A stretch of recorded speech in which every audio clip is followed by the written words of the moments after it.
Olá, tudo bem com vocês? Professora Brígida na área. Vamos agora para a parte 2 das teorias evolucionistas. Nós vamos abordar agora como que se dá o processo de produção de uma nova espécie, a especiação, e também as evidências da evolução ao longo da história, ok?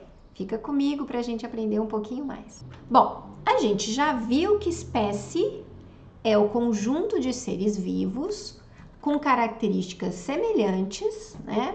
E que quando elas se cruzam, deixam descendentes férteis. Isso é uma espécie. A especiação é o nome dado ao fenômeno que permite o surgimento de uma nova espécie, né? A partir de um ancestral comum. Então, tem um ancestral comum que ele adquire diferenças, essas diferenças se tornam tão, distintas entre si, que esses seres acabam sendo divididos, separados em espécies diferentes, certo? Qual é a condição para que aconteça uma especiação, né? É um evento aleatório, simplesmente? Não. Seguinte, precisa ter, primeiro, variabilidade genética. Então, eu tenho que ter indivíduos que são da mesma espécie com diferenças entre si, né? Então, eu tenho... Nenhum animal é exatamente igual ao outro, a não ser os gêmeos idênticos, né, gente? Então, você tem um cachorro, eu tenho 2 pastores. A Nália e o Tom são completamente diferentes, apesar de fazerem parte, né, da mesma... No caso aqui é raça, né? Mas até entre eles há uma diferença visível. Então, tem que ter variabilidade genética. Muito bem. Seleção natural. Então, outro requisito é seleção natural. Então, o meio ambiente exercendo uma pressão sobre a sobrevivência daqueles seres que estão mais bem adaptados àquela situação, tá? Então, se acontece um fenômeno de seca, os seres, plantas, por exemplo, que estão mais bem adaptadas à falta d'água, vão sobreviver àquele momento. As plantas que não conseguirem sobreviver à falta d'água vão morrer. Quando a chuva voltar, aqueles seres bem adaptados que sobreviveram vão continuar por ali, vão se reproduzir e deixar descendentes férteis, né? Segundo requisito. E o terceiro, isolamento reprodutivo. Então, agora, eu vou ter que criar uma situação que separe a espécie, a mesma espécie, só que vai ter uma separação. E essas espécies vão começar, esses grupos vão começar a se reproduzir com o passar do tempo sob condições diferentes, e lá na frente elas não vão mais fazer a mesma espécie, né? Mesma espécie, desculpa. Quer ver? Vamos dar um exemplo pra gente ficar bem claro nisso, né? Tá, então é assim, imagina que há o surgimento, então isolamento geográfico, eu falei, né? Então imagina que há o surgimento de uma barreira geográfica, separando o ambiente. Por exemplo, surge uma cadeia de montanhas, né? Ou então surge um lago numa dada região que impede os seres de um lado ir para o outro. Ou então um vale, quer dizer, algo na geografia ali, no ambiente, que consiga separar duas espécies, quer dizer, 2 grupos de mesma espécie por um certo tempo. Bom, o que vai acontecer? Claro que não é 1 ano, 2 anos, a gente está falando de um tempo longo, tá? Podem se passar 1 década, 2 décadas, 100 anos, né? 1 século, não importa. Vai se passar um tempo onde esses dois grupos de mesma espécie vão se reproduzindo, só que eles vão estar recebendo influências diferentes de cada lado dessa barreira, provocando a sobrevivência, a adaptação dos grupos de acordo com essa diferença. Então, aqui mostrando as borboletinhas, né, brancas. Aí, num dado momento, surge uma cadeia de montanhas, ela vai crescendo e vai ficando difícil uma borboleta de um lado ir para o outro. Esse grupo da esquerda vai fazer se adaptar a esse novo ambiente, vamos supor que ele seja mais úmido e depois da montanha seja mais seco, então o grupo que ficou do outro lado vai ter que sofrer influência de um outro tipo de ambiente. E aí, depois de um tempo, elas já estão diferentes. Ó, perceba pela cor, né? Ele tá dizendo que elas estão diferentes. E aí, depois de um certo tempo, quando uma borboleta passar de um lado para o outro, elas não vão mais se reconhecer, não é bem o termo, mas elas vão ser ainda borboletas, mas elas não vão conseguir mais cruzar entre si. E aí a gente tem certeza que há o surgimento de uma nova espécie. Aqui o exemplo do peixinho também ficou bonitinho, né? Então, num laguinho surgiu uma barreira dentro do lago. Os peixes que ficaram de um lado sofreram pressão para se adaptar a essa nova situação e do outro outra pressão. Então, no fim, você tem espécies diferentes surgindo naquele ambiente, né? Aí o que acontece? Quando essas espécies se encontram, elas não vão mais conseguir cruzar entre si. Então vai surgir um isolamento reprodutivo. Primeiro era um isolamento geográfico, então uma situação física que separou o grupo em duas partes e eles ficaram por muitos e muitos e muitos anos, gerações, reproduzindo-se separadamente. Quando voltaram a se encontrar, não dava mais para cruzar entre si. Então a gente pode ter o que eles chamam de isolamento reprodutivo pré-zigótico, isto é, antes de formar o zigoto.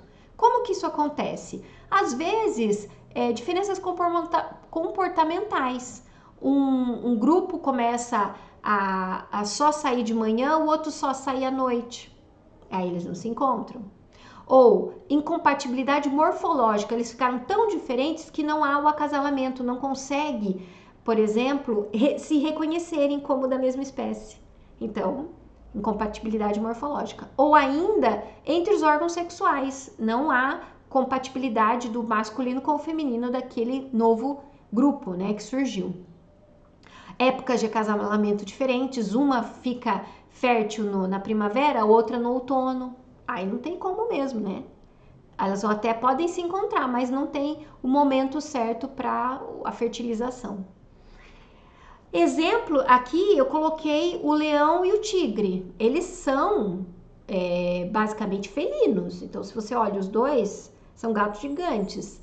Só que eles estão em continentes diferentes, né? O leão tá na África e o tigre tá na Ásia e separou, não vão mais cruzar entre si, né?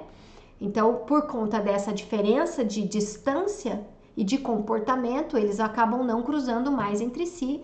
Então, foi um isolamento reprodutivo. Mas pode ter o pós-zigótico, isto é, esses animais se encontram, eles até cruzam entre si, conseguem acasalar, mas depois que há fecundação, o indivíduo não é fértil, ele é um híbrido estéril. Né? Então eles até cruzam, a fêmea fica grávida, o filhote nasce, ele sobrevive, mas ele não é fértil, ele é estéril. O exemplo mais famoso é o burro, né? Então você tem uma égua, ó, cruzando com um jumento. Eles são equinos, né? Então até que se parecem, apesar que a égua é bem maior que o jumento, mas tudo bem.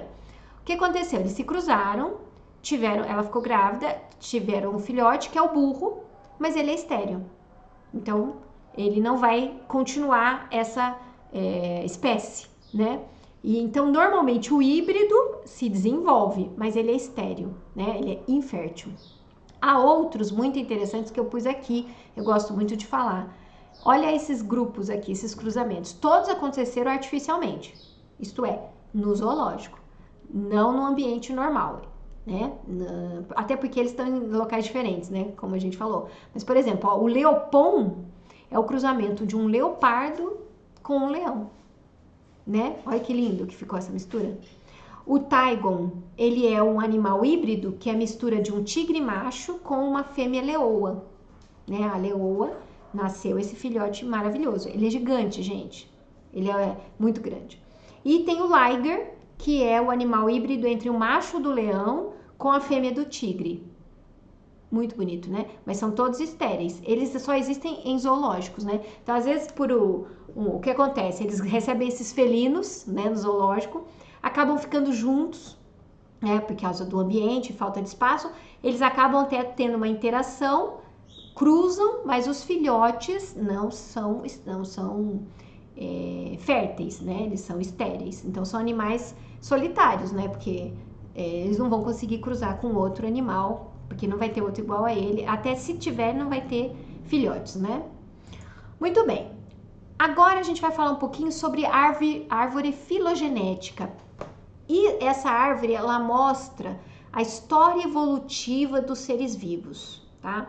É muito interessante. É tipo uma árvore genealógica que a gente aprende na escola, né? Aqui a gente vai mostrar um diagrama com parentesco de espécies diferentes. Na árvore genealógica que a gente aprende, a gente põe você, papai, mamãe, vovó materna, vovô materno, tios, né? A gente faz uma árvore da família. Aqui são de espécies, tá?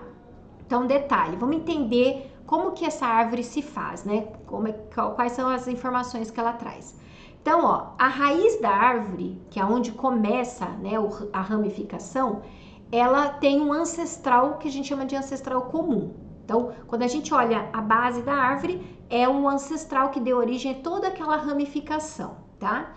E as pontas dessa árvore são as espécies, são os descendentes daquele primeiro que surgiu. Então, são os que surgiram a partir dele, tá? A árvore sempre avança no tempo. Então, aqui é o antigo e vai chegando nos ramos, é o mais novo, né? É o jovem, tá? É o recente. Muito bem. Então, aqui é a primeira parte, a raiz da árvore. Depois, a hora que vai ramificar, formar os galhos dessa árvore, tem um nó, né? Então, o nó, esse nó aqui, essa ponta onde saem os ramos, é onde aconteceu a especiação, tá? Então, o nó da árvore mostra o momento da especiação, tá? E reparem que esse evento, ele é uma única linhagem ancestral, dá origem a duas ou mais linhagens filhas, né? Então, a gente vê de um nó, às vezes sai 2 ramos, ou 3 ou 4, né? Porque foi um momento importante de especiação, tá? O que mais? As filogenias traçam padrões de ancestralidades compartilhados entre linhagens. Então, quer dizer, cada linhagem tem uma parte da sua história que é única e outra parte que é compartilhada. Então, por exemplo, aqui B e C tem algo compartilhado entre si, né? Mas cada um é uma história única. B é uma história única, C é uma história única, mas esse ramo aqui, ó, mostra que eles passaram por algo em comum, tá? Então, isso é interessante. Então, o lado direito dessa árvore passou por alguma situação, algum momento histórico que permitiu a especiação de B com C. B com C é muito mais parente entre si do que A com B. Então, eles às vezes perguntam isso na prova, gente. Quais espécies são mais aparentadas ou têm uma afinidade genética maior? Então, se eu for olhar numa árvore dessa, B e C são muito mais parentes entre si, né? Muito mais próximos geneticamente do que A com B ou A com C, tá? Muito bem. O que mais sobre a árvore, né? Ó, cada linhagem tem um ancestral que são únicos para aquela linhagem e ancestrais que são partilhados com outras. Então, ó, o ancestral, o C tem um ancestral único, né? Aqui, então, se eu pegar alguém aqui, ele tem um ancestral único. Mas se eu pegar aqui no nó, ele vai ter um ancestral comum, que vai ser comum entre B e C. E se eu pegar aqui nesse outro nó, ele vai ter um ancestral comum, que vai ser comum entre A, B e C, né? Então, cada nó eu encontro parentesco entre aqueles ramos, tá bom? Então, isso é interessante pensar. Detalhe. Quando a linha é tracejada, ela indica que aquela espécie já é extinta, tá? Então, aqui a gente não tá fazendo isso, mas algumas árvores mostram as últimas espécies e algumas só com linha tracejada. Mostra que aquela espécie da linha tracejada foi extinta, não existe mais, só o fóssil dela, né? Bom, agora a gente vai falar um pouquinho sobre as evidências de evolução. Como que eu sei, como que os cientistas sabem que houve evolução de um grupo de animais, né? A primeira evidência que surgiu e que ela que a gente se baseia são os fósseis, né? Os fósseis é a nossa é um registro histórico, né, de toda a história da Terra, né? Então, com ela, os cientistas, os paleontólogos conseguiram recriar o passado da Terra, né? Além disso, eles também fazem comparações na anatomia dos animais e na embriologia, isto é, na evolução do embrião, quando ele vai se formando. Então, isso é anatomia comparada ou embriologia comparada. Então, com isso eu também consigo ver evidências de evolução. Temos ainda órgãos vestigiais, são órgãos que existem em alguns animais e que em outros estão atrofiados, mas que aguardam uma semelhança. Então, também esses órgãos vestigiais são evidências de evolução. E por fim, semelhanças moleculares. Então, com o avanço da genética, da engenharia genética, eles conseguiram agora, os cientistas, comparar genes para ver a semelhança ou a diferença entre espécies, tá? Então, também são evidências de evolução, tá? Bom, o termo fóssil vem do latim fossilis, que significa tirado da terra, tá? Então, todos os fósseis são retirados da terra? Sim, né? Ou do âmbar. Não é só terra, né? Mas é que os primeiros foram da terra. E eles podem ser definidos como restos, né, de seres vivos ou vestígios de seres vivos, porque às vezes você não tem o animal ali, mas tem, por exemplo, uma pegada, cocô, xixi de animal. Eu já vi o xixi fossilizado. Então você vê as marquinhas, olha que bonitinho, na rocha, né, no fóssil. E essa é um estudo, ele é especializado dos paleontólogos, ou da área da biologia chamada de paleontologia, tá? Paleontologia. Muito bem, aqui é um exemplo, olha que lindo esse fóssil. É um pássaro que viveu, olha, dá para ver até as penas, gente, que coisa linda. É um fóssil de um pássaro que viveu há 150 milhões de anos atrás. Ele foi descoberto em 1861. Então, isso aqui Darwin já estava podendo ver, né? Olha como intrigante. E ele mostra, olha que lindo, né? Isso aqui é muito bem preservado, né? E graças a esses fósseis que surgiram as ideias, né? Então, você vê as penas, você vê as garras, o bico, né? Muito legal, né? Então, 150 milhões de anos atrás. Que seria esse pássaro aqui, ó. Que lindo a representação artística, né? Como não se deu para ver, porque as penas estavam fossilizadas, né? Mas você tem uma representação artística de como poderia ser esse animal. Do aspecto embrionário, eles fazem o seguinte, ó, o estudo comparado da embriologia prevê grandes semelhanças no padrão de desenvolvimento inicial dos embriões, né? Então, você vê, à medida que esse embrião desenvolve, ele vai criando outras características. Então, nessa primeira linha, o embrião tem mais ou menos os mesmos dias. Acho que, se não me engano, são 10 a 15 dias. Um pouquinho mais. 20 dias. Então, se você olhar, esses dois primeiros são muito próximos. Esses dois últimos são muito próximos. 3 últimos, né? São muito próximos entre si. Então, você vê um padrão de semelhança, né? Mas conforme o tempo vai passando, esse primeiro vira um peixe e esse último vira um mamífero, né? Então, a partir da comparação embriológica, eu consigo dizer qual é o grau de semelhança entre eles também, né? Então, usando essas semelhanças e as diferenças para ver o padrão de desenvolvimento. Muito bem, órgãos vestigiais são aqueles órgãos que se apresentam mais simplificados ou até diminuídos, quando comparados ao seu correspondente em espécies ancestrais, tá? Então, um desses órgãos vestigiais é o apêndice. O apêndice é um restinho de um órgão que existia nos outros animais, né? Então, aqui também o cóccix, né? Esse ossinho aqui, o cóccix, ele é um vestígio de uma cauda, né? Então, esses órgãos vão, com o passar da evolução, vão se atrofiando, reduzindo, ficando só vestígios dele, né?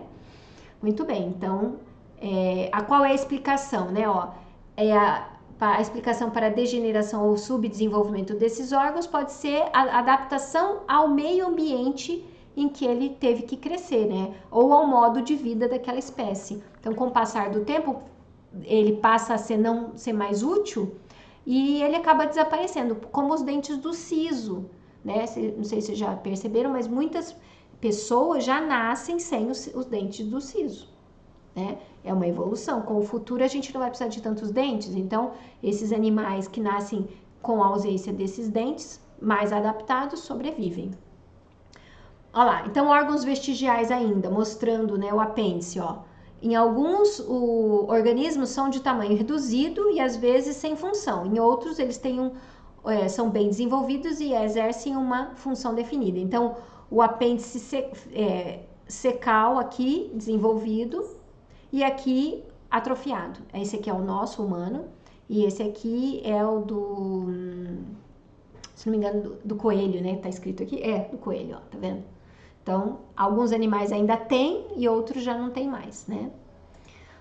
Bom, as semelhanças moleculares, ao nível molecular, a gente analisa o gene. Então, aí a gente compara a sequência genética do DNA desses seres para ver qual é a diferença entre eles. Então, muitos genes a gente compartilha com os seres que são correlacionados, que estão próximos à nossa linha evolutiva, né? Ao nosso grau de parentesco. Então, ó, estudos indicam que o mapa genético do macaco bonobo, por exemplo, é 98,7% igual ao do ser humano. Por isso que falam que o ser humano um parente mais próximo dele é o macaco, né? Nós descendemos do macaco, que eles falam, né? Não existe prova disso, tá, gente? Falta ainda um elo mostrando definitivamente a transição do macaco, né, dos primatas para o humano. Mas nós guardamos muita semelhança genética. Então, por isso que evolutivamente a gente diz que é nosso ancestral, tá? Mas não tem nada dizendo isso, assim, provando, tá? Bom, agora a gente vai comparar a anatomia desses animais para fazer uma correlação. Então, reparem aqui nessa foto que eu tenho um braço humano. Então, reparem nos ossos, ó, falanges, carpos, rádio, ulna, húmero, ó lá, a aula de ossos. Nas baleias e nos golfinhos, a gente tem na nadadeira muita semelhança óssea. Olha aqui, falanges, carpos, rádio, ulna e húmero. Agora, olha a asa do morcego. Brígida, mas peraí, você tá falando que o humano é parecido, tem parentesco com um golfinho e tem parentesco com um morcego, que tem parentesco com com a ave? Sim, se a gente olhar na árvore filogenética, num dado momento nós temos um nó que depois bifurca produzindo todos esses outros. Então nós temos um ancestral comum. Nós não somos parentes próximos, mas temos alguém lá atrás que deu origem a todos esses, né? Muito bem, então agora alguns termos. Homologia, né? Homo quer dizer igual, logia, né? Mesma origem, né? Embriológica. Então nós temos, nesses casos que eu acabei de mostrar, a gente chama eles de órgãos homólogos. Porque eles tiveram a mesma origem embrionária. Se você olhar a semelhança da composição dos ossos, é muito parecida entre eles. Então, a gente tem os chamados órgãos homólogos. Então, o nosso braço, a pata do cavalo, a asa do morcego e a nadadeira de uma baleia são órgãos homólogos. Porque eles tiveram a mesma origem embrionária, apesar de não exercerem a mesma função. Não estamos falando de função, estamos falando de origem embrionária, né? Então tá lá, o braço do homem, a pata do cavalo, a asa do morcego, a nadadeira da baleia são estruturas homólogas, porque elas tiveram a mesma origem embrionária, né? Mas não tem similaridade funcional, foi o que eu acabei de dizer. Então, homologia é isso, tá, gente? Mesma origem embrionária. Muito bem. Aqui é a mesma foto, só mostrando, né? A pata do gato, eu coloquei aqui algumas coisas nos membros anteriores, beleza. Agora, Aqui de novo mais uma comparação, ó, a pata do crocodilo. Ah, olha o nosso ancestral comum. É o tetrápodo ancestral. Esse cara, que provavelmente é um réptil lá atrás, antes ainda do crocodilo, então ele é um fóssil, ele é um animal extinto, tá, gente? Ele tem uma semelhança com a pata do crocodilo atual, da ave, da baleia, do cavalo, do morcego e do humano. Então, esse cara é nosso parente distante, né? Nosso ancestral comum, tá? Porque tem a mesma origem embrionária, apesar de ter diferentes funções. Muito bem. Agora a gente vai ver um negócio que é muito interessante, chamada de irradiação adaptativa. Você tem, então, um ser ancestral comum que deu origem a uma diferente gama de seres a partir dele. Então, houve uma irradiação, ele irradiou, produziu seres diversos adaptados ao ambiente em que aquela espécie se desenvolveu. Então, irradiação adaptativa é um ancestral comum que deu origem a vários ramos, a várias espécies, né, diferentes. Então, esse ancestral comum sofreu irradiação adaptativa. Guarda esse termo, tá? Então, quando de um ancestral comum partem várias linhas evolutivas, né? E a gente vê isso a partir dos órgãos homólogos, né? Da semelhança embriológica. E aí, então, eles têm estruturas homólogas que sugerem, então, uma ancestralidade comum. Agora, o último termo que nós vamos ver chama-se analogia.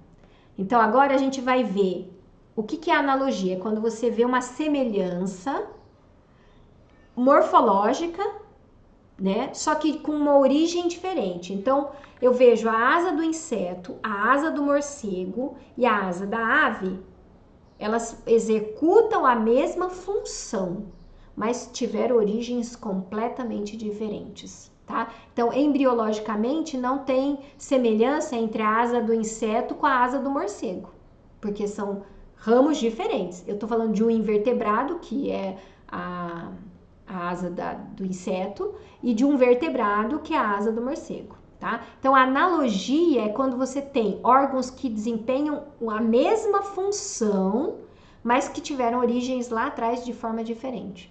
Né? Então, eles se adaptaram ao meio. Olha que interessante. Então, qual é a adaptação aqui? No caso, o voo, né? Então, eu tenho 3 órgãos diferentes que se adaptaram a voar, né? Então, a asa do morcego não é igual à asa da borboleta, mas voa, né? Permite o voo. Muito bem. E isso, então, a gente chama de convergência adaptativa. Convergência adaptativa. Então, o que acontece? As estruturas análogas, elas não refletem por si só nenhum grau de parentesco, foi o que eu falei. Mas eles mostram um indício de adaptação àquele ambiente, né? Aqui o exemplo do sapo, que é um anfíbio, um jacaré e um hipopótamo. Repara que todos eles têm esse hábito de ficar na linha d'água. Então, eles acabaram desenvolvendo essa parte do corpo adaptados a viver na água. Então, ó, quando organismos não intimamente aparentados apresentam estruturas semelhantes que exercem a mesma função. Então, a gente diz que eles fizeram uma evolução convergente, isto é, ou uma convergência adaptativa. Eles convergiram para se adaptar àquele ambiente, né? Então, é assim, por exemplo, com o formato do corpo dos animais que vivem na água. Eles são hidrodinâmicos, que a gente chama, né? Então, repara no golfinho. Ele tem a parte da frente fina, depois mais longa e fina de novo, né? Então, o golfinho é um mamífero. O ictiossauro é um réptil fóssil e o tubarão é um peixe. Se vocês forem olhar a árvore filogenética deles, está muito distante os ramos. Mas eles estão no mesmo ambiente, então eles tiveram que fazer uma adaptação, né, aquele ambiente, então a convergência adaptativa, né? Ó, analogia à semelhança entre estruturas de diferentes organismos que, devido a unicamente a adaptação para exercer aquela função, no caso aqui o nado, né, nadar. Então, elas são resultados, né?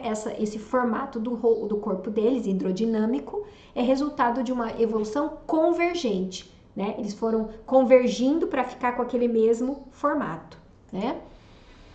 Bom, e aí então, ó, convergência evolutiva é a mesma coisa que evolução convergente, tá, gente? Então, os termos são diferentes, as palavras, mas vocês percebem na raiz a mesma ideia, né? Então, ó, espécie A, B e C são espécies diferentes, mas que estão no mesmo ambiente, sofrendo a mesma pressão seletiva, no caso, a água. Acabam adquirindo morfologia, né? Semelhança morfológica. Então, são os órgãos análogos, né? Essas estruturas análogas, elas exercem a mesma função, mas têm uma origem embrionária diferente, tá? Então, pausem o vídeo e façam uma tabelinha, né? Diferenciando os dois, ou separadamente ou igual, mas mostrem o que é órgãos homólogos, que vieram de uma irradiação adaptativa, e órgãos análogos, que vieram de uma convergência evolutiva, tá bom? Que isso fique bem claro para vocês não confundirem nas questões, certo? E aqui um mapa mental para organizar vocês, né? Para ajudar vocês a memorizarem cada um. Então, o que são os fósseis, órgãos vestigiais, o que é analogia, homologia, evidências moleculares, evidências celulares, tá? Então, isso aqui é para ajudar vocês a fixar. Então, desenhe no caderno, façam bem coloridinho, né? Porque tem pessoas com memória visual mais forte, tem pessoas com memória auditiva. Então, escolham a melhor forma de anotar e de gravar isso aqui, tá bom, gente? Boa prova. Tomara que dê tudo certo para vocês. Beijo, até mais!